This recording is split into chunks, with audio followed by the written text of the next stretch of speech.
समाचार सुनकर वीरणी विलाप करने लगती है। चंद्रदेव उसे शिव की शरण में जाने की प्रेरणा देते हैं। शिव इतने कठोर नहीं माते कि किसी के प्राण हर लें। उन्होंने तो पिताश्री को केवल उनकी करनी का दंड दिया है। अब आप ये शोक त्याग दीजिए और शिव जी से प्रार्थना कीजिए कि वो शीघ्र से शीघ्र पिताश्री को पुनर्जीवित कर दें। हर हर महादेव, हर हर महादेव। भावज वीरणी, महादेव तो करुणा के सागर हैं। उनकी जो सच्चे मन से प्रार्थना करता है उसे सब इच्छित मिल जाता है। प्रणाम देवर्षि। प्रणाम देवर्षि। देवर जी, उस दिन आपने कहा था आप कभी इस महल में चरण नहीं रखेंगे, किंतु आज आप मुझे सांत्वना देने यहाँ आए हैं अपना प्रण तोड़कर। नारायण नारायण। नारद अपना कर्तव्य कभी नहीं भूलता भावज वीरणी, चाहे फिर उसके लिए उसे अपना प्राण ही क्यों न तोड़ना पड़े।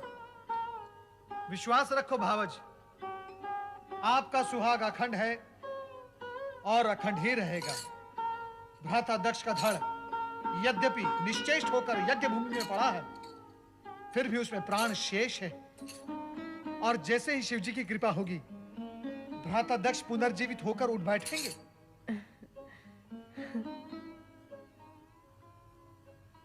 क्या बात है माते, आपको देवऋषि के कथन पर विश्वास नहीं? देवऋषि के कथन पर कैसे अविश्वास कर सकती हूँ? ये तो परम भक्त और सबके कल्याण करता है।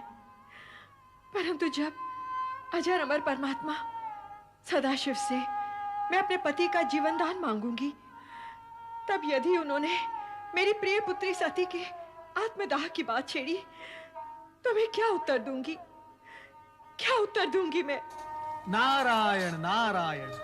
भावज, सती के लिए हम सबको अत्यंत दुख है, किंतु सत्य यह है कि शिवजी की इच्छा से ही सब कुछ संभव है, अन्यथा कुछ भी संभव नहीं। यह शिव की कैसी विचित्र इच्छा है, बताइए ना देवर्षि। जो संसार के सभी प्राणियों के मन से मृत्यु का भय दूर कर सकते हैं, जो मृत्यु मुख में पहुंचे हैं उन्हें पुनर्जीवित कर सकते हैं, उन्होंने मेरी बेटी सती को क्यों नहीं बचाया? क्यों अपनी ही अर्धांगिनी को योगाग्नि में जल जाने के लिए विवश किया? मेरे इन प्रश्नों का उत्तर दीजिए देवर्षि। नारायण नारायण। आप शिव लीला से अपरिचित हैं भावज, इसलिए ऐसी बातें कर रही हैं। सती तो शक्ति का अवतार थी, मृत्यु तो उसे छू भी नहीं सकती थी। तो फिर सती ने अपने प्राणों का त्याग क्यों कर दिया? सामान्य नारी के समान अपनी देह का अंत क्यों कर दिया? रोहिणी, माता शक्ति ने सती के रूप में नारी अवतार धारण किया, नारियों का आदर्श बनने के लिए। सती ने ऐसी नारी का आदर्श प्रस्तुत किया जो अपने पति के प्रति होने वाले किसी भी अन्याय को सहन नहीं कर पाती थी। सती का नाम ही आदर्श पतिव्रता नारी के रूप में हमारी संस्कृति के इतिहास में अमर हो जाएगा। तात, मेरी सती भी शिव की कृपा से पुनर्जीवित हो सकती है? नहीं, सती ने यह आदर्श सामान्य नारी के लिए प्रस्तुत किया है, जो जन्म लेकर अपने पति के लिए प्राण त्याग करती है। अब सती अपने पहले वाले रूप में आपको नहीं प्राप्त होगी। वे अब शक्ति के रूप में अजर अमर हैं। वे न जन्म लेती हैं, न मृत्यु को प्राप्त होती हैं। वे शिव के समान शाश्वत हैं। वे शक्ति के रूप में जगत के कण कण में निवास करती हैं। माते, अब आप सती का शोक त्याग दीजिए।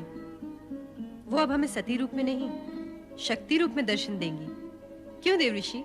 हाँ रोहिणी, ये सब शिव लीलाएं हैं जो हमें दिखाई दे रही हैं। शिव लीलाओं का रहस्य आज तक कोई समझ नहीं पाया, और जब तक शिवजी की इच्छा है तब तक ऐसी विचित्र लीलाएं करके वे संसार वासियों को चकित करते रहेंगे।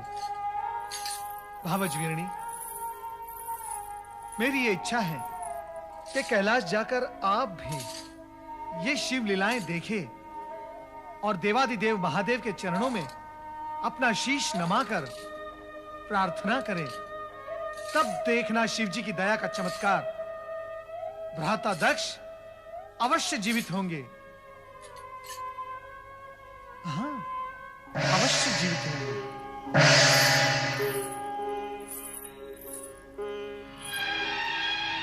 अवश्य जीवित होंगे। अवश्य जीवित होंगे। अवश्य जीवित होंगे। अवश्य जीवित होंगे। अवश्य जीवित होंगे।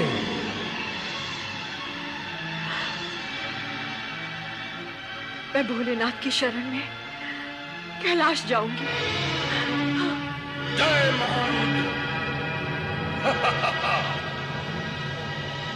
है महाबलयंकर, आपकी आज्ञा के अनुसार दुष्ट दक्ष का अंत कर दिया और उसके सर को काटकर यज्ञ कुंड में स्वाहा कर दिया।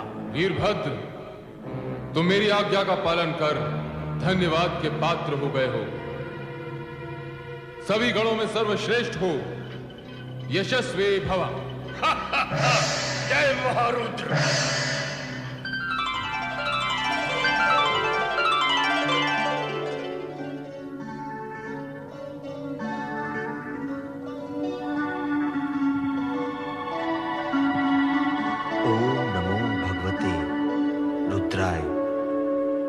परात्पर ब्रह्म परमात्मा श्री सदाशिव को प्रणाम।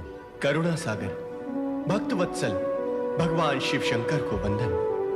हे चराचरपति सम्राट शिव शंकर, कृपा सागर, मैं वो दुर्भाग्यशाली स्त्री हूं जिसने एक हाथ से अपनी पुत्री सती को खो दिया है और अब दूसरे हाथ से उस पति को खोने जा रही हूं जिसका सिर विहीन शरीर तड़पता देखकर मुझ पर हर पल मृत्यु का पल होकर टूटता है। ये जानते हुए कि जो भी हुआ है उसके उत्तरदायी मेरे पति ही है, मुझे ये कहने का अधिकार नहीं कि मेरे पति को उन कष्टों से मुक्त कर दो और जीवन दान दो, किंतु इतना अवश्य कहूंगी कि उनके कष्टों का अंत कर दो। उनके कष्टों का अंत कर दो। उनके कष्टों का अंत कर दो। उनके कष्टों का अंत कर दो। उनके कष्टों का अंत कर दो। उनके कष्टों का अंत। हे सदाशिव, कष्ट का अंत आप कैसे करेंगे ये तो आप ही को ज्ञात होगा, किंतु मैं आपसे ये प्रार्थना अवश्य करूंगा कि दक्ष को जीवन दान मिले और अपूर्ण यज्ञ संपूर्ण हो सके। दक्ष से मेरा कोई बैर नहीं श्री हरि। जो हुआ, जो हो रहा है और जो होगा विधाता के संकेत के बिना असंभव है। अस्तु, आप सबकी इच्छा का सम्मान करते हुए मैं दक्ष को अवश्य जीवन दान दूंगा, अवश्य। पति की मृत्यु से पीड़ित और आहत वीरनी पत्नी की मृत्यु से पीड़ित और आहत शिव की शरण में आकर अपने सुहाग की याचना करती है।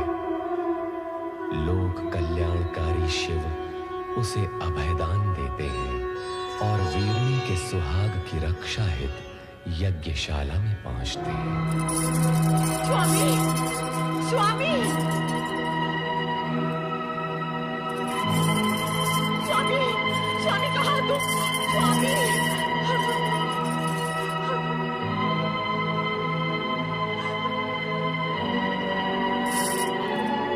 स्वामी ये क्या हो गया? ये क्या हो गया स्वामी? स्वामी,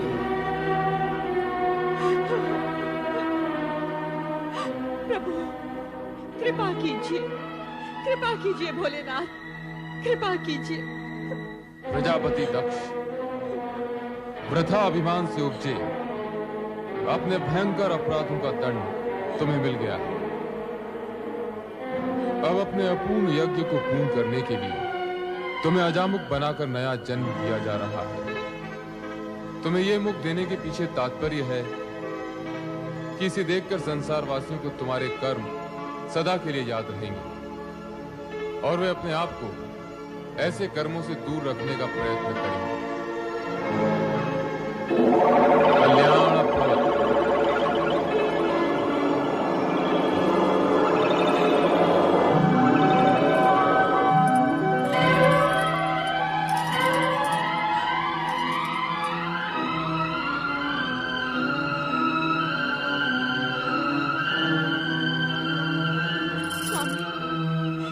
स्वामी, आपको जीवन दान मिल गया।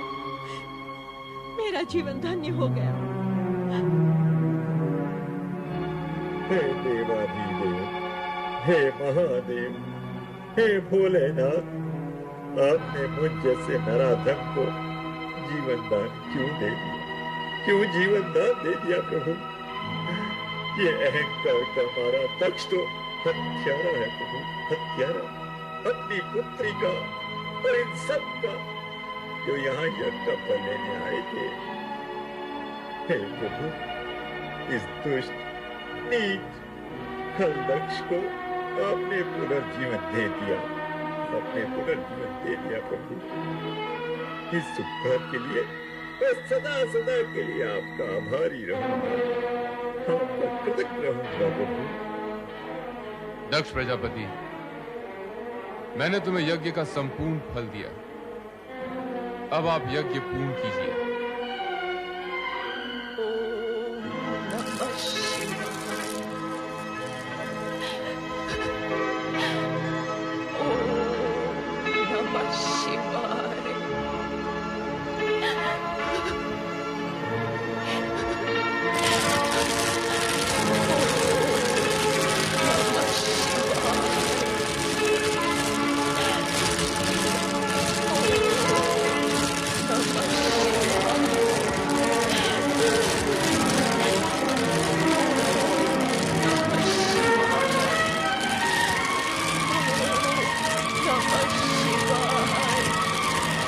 सती,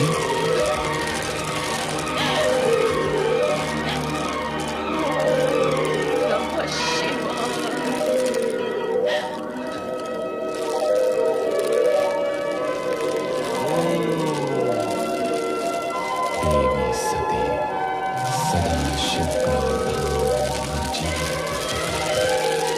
भगवान शिव शंकर सत्य को स्वीकार करने सभी को पूर्ण विश्वास दिलाए कि माता सती स्त्री से मुक्त हो चुकी। अब जो विशेष रह गया वो है उनके होने का भ्रम, मात्र भ्रम। सती, सती, सती, सती, मैं तुम्हें इतनी देर से पुकार रहा हूं, फिर भी तुम मौन क्यों हो? मेरी पुकार को नकार क्यों रही हो प्रिय? तुम्हें तो तुम्हारा ये पति अत्यधिक प्रिय है ना? तुम्हारा आराध्य इष्ट सभी कुछ है ना? मेरे नेत्र के इंगत मात्र से तुम मेरे हृदय की भाषा समझ लेती हो, किंतु आज ऐसे मीठे स्वप्नों में खोई हुई हो कि मेरा आर्तनाद भी तुम्हें सुनाई नहीं दे रहा। हंस रही हो तुम? इतनी महान भूल करने के बाद भी हंस रही हो? तुम्हें कितना समझाया, वर्जना भी दी कि बिना आमंत्रण कहीं जाना अशोभनीय और असम्मानजनक होता है, विशेष रूप से वहां जहां तुम्हारे पति के विरोधी हों, उन्हें अपमानित करने का अवसर खोजते रहते हो। किंतु तुम्हारा क्रियाहट मेरी बात पर भारी पड़ गया। तुम दक्ष यज्ञ में चली गई और स्वामी, आश्चर्यचकित न हुए स्वामी। मैं सती पुनः वही पहुंच चुकी हूं जो मेरा स्थायी आसन है, आपका हृदय। हाँ स्वामी, मैं आपको वहीं से पुकार रही हूं। पुकार रही हूं, किंतु अपने नेत्र क्यों नहीं खोलती प्रिय? तुम्हारे कमल समान ये नेत्र जिनमें न जाने कितनी बार मैंने स्वयं को देखा है। सती, चेतन हो जाओ, अपने पूर्ण रूप में मेरे सामने आओ प्रिय। स्वामी, आप अपना ही वचन स्मरण कीजिए और मन की आंखें खोल कर देखिए। हम दोनों शिव शक्ति भिन्न नहीं है, एक ही परम तत्व साक्षात परब्रह्म है, जिसका ब्रह्मांड साक्षी है।